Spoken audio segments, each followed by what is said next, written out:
On March 14, 2026, climate activist Sonam Wangchuk walked out of the Central Jail in Jodhpur, Rajasthan, a free man. His release followed an immediate revocation of his detention by the Union Ministry of Home Affairs. He had been held under the National Security Act, a preventative law allowing the state to detain individuals for 12 months without a formal trial. By the time the order was rescinded, Wangchuk had spent nearly 6 months in custody without ever facing a courtroom. Wangchuk's path from the protests in the Ladakh Valley to a Jodhpur prison cell involved a months-long dispute over government evidence, ending only when the ministry issued an abrupt reversal. The Home Ministry's decision to let him walk free effectively shifts the conflict from a courtroom back to the same political grievances that started it. The root of the tension lies in the Ladakh Valley, a strategically sensitive region that transitioned to direct central governance in 2019. Local leaders rallied around a 4-point agenda for the region: statehood, a separate public service commission, extra parliamentary seats, and the central demand, the 6th schedule. This constitutional provision grants tribal areas greater administrative autonomy and legal protections for their land and culture. These demands turned into a physical confrontation on September 24, 2025. Protests in Leh became violent, resulting in 4 deaths and dozens of injuries. The government responded by detaining Wangchuk under the National Security Act. Authorities alleged he had instigated the youth by referencing Arab Spring-style uprisings in his public speeches. A movement built on constitutional technicalities was now treated as a direct threat to national security. The legal challenge began when Wangchuk's wife, Dr. Gitanjali Angmo, filed a habeas corpus petition.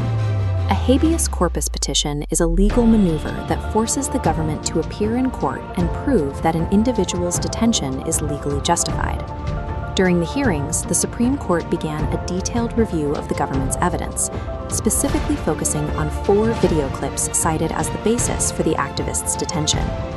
The defense argued that Wangchuk had been denied proper access to these files, noting that a pen drive provided to him by authorities was missing the very videos used to incriminate him. A major friction point emerged over translations. A brief appeal for peace was allegedly turned into a much longer transcript by translators to make it appear inciting. The justices questioned the documents, remarking the government appeared to be reading far too much into his statements. The court also pressed for a medical review of Wangchuk's health. While the government initially resisted his release on medical grounds, the bench urged them to reconsider his condition after 5 months in a cell. Under the evidentiary standards of the Supreme Court, the state's justification for the detention began to lose its structural integrity. On March 14th, just 3 days before the Supreme Court was expected to issue its final order, the Home Ministry abruptly revoked the detention. The government's official rationale stated that releasing Wangchuk was necessary to end regional strikes and to facilitate meaningful dialogue with local stakeholders.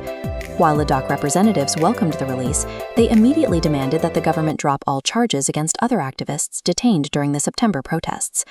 The decision drew sharp criticism from national opposition leaders. AAP convener Arvind Kejriwal claimed the government's case was exposed as having been built without evidence. Former Rajasthan Chief Minister Ashok Gehlot pointed out that if Wangchuk truly represented a threat to national security, he could not be released simply as a matter of political convenience. This revocation left the government vulnerable to claims that they were using preventive detention as a leverage point in political negotiations. Sonam Wangchuk is now free, but the core regional demands for statehood and the 6th schedule remain exactly where they were before his arrest.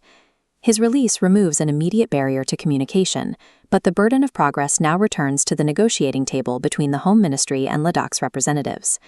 The standoff has not ended, it has simply moved from a prison cell back to a highly volatile political debate.